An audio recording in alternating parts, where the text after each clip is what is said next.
The entertainment industry's new power player. Marketplace Morning Report is supported by Progressive Insurance.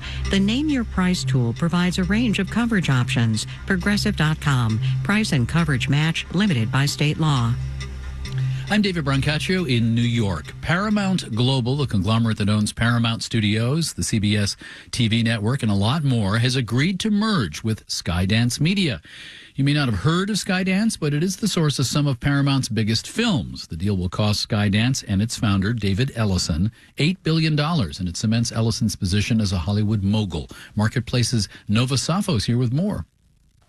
Yeah, this is a potentially big shakeup in the film and TV world, David. The Redstone family has controlled Paramount and CBS for decades. Sherry Redstone is currently majority owner. Should this deal be finalized, and that's not necessarily a certainty, it would create a new mega player in Hollywood, David Ellison.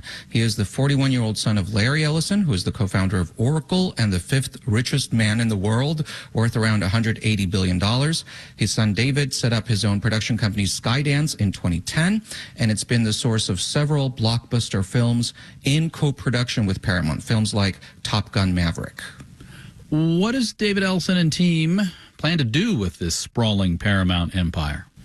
Well, whatever he decides to do, he has his work cut out for him. He has to figure out how to staunch losses at Paramount, which is currently engaged in job cuts and other cost reductions because its cable and broadcast revenues are shrinking. Its streaming services are losing money. That's Paramount Plus, which is subscriber-based, and Pluto TV, which is free with advertising. Over at Skydance, David Ellison expanded into streaming TV shows, launched a video game and virtual reality unit, and an animation unit. Interesting to see what he stressed in his press release announcing the Paramount deal.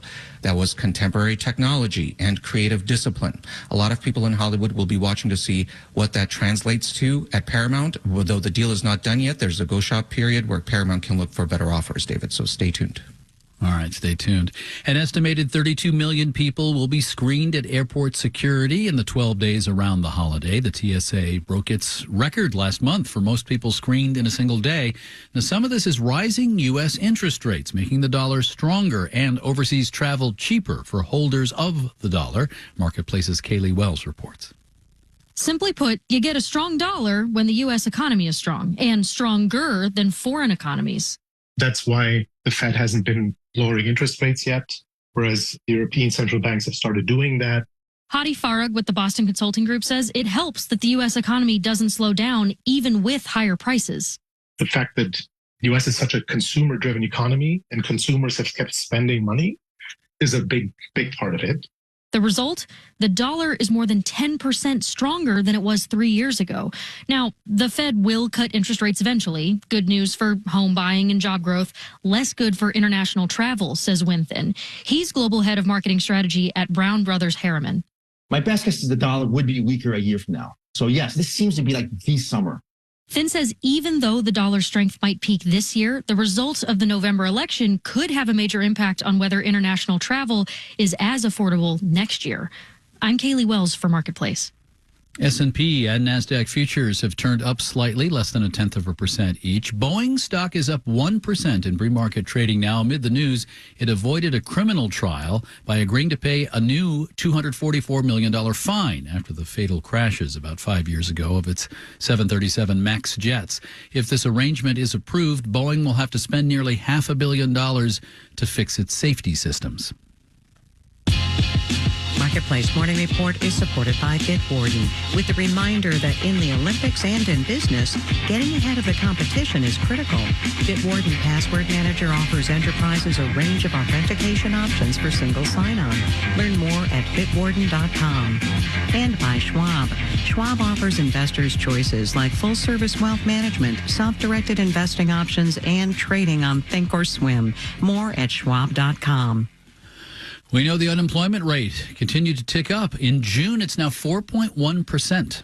There's more people looking for work. It's taking them longer to find jobs. So it's a cooler labor market. That's economist Julia Coronado of Macro Policy Perspectives. Marketplace's Stephanie Hughes now on how this could change the search for a new job. Jen Kwasniak has worked as a grant writer, contracts administrator, copywriter, event planner. I'm also a performer and producer of burlesque shows, so I have tons of varied experience. Kwasniak works part-time for an arts nonprofit in Baltimore, but she's a single parent. She'd like full-time work with benefits. She's been looking for more than 9 months. She's had a few interviews that have sounded very promising, and then I don't get the jobs. Kwasniak says receiving a formulaic rejection or not getting any response at all is demoralizing. A lot of the humanity feels removed from the process.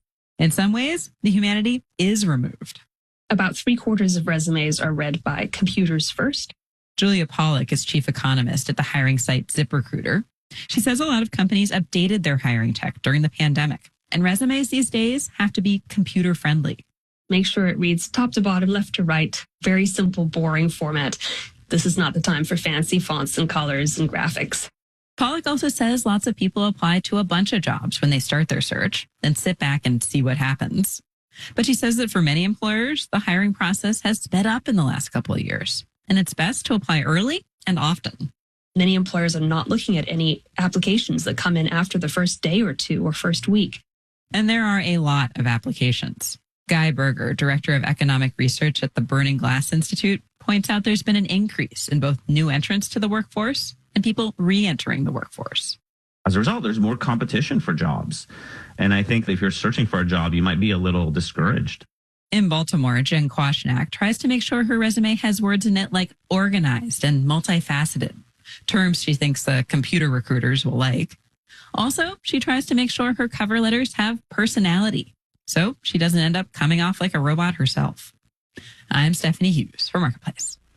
And there's this old custom where people would pay for something by pulling out, get this, a booklet of paper slips, usually 2 3/4 inches by 6 inches. They'd write down the store, write the amount in numerals, then again as narrative, look up and list the date, sign the thing, and rip it out of the booklet.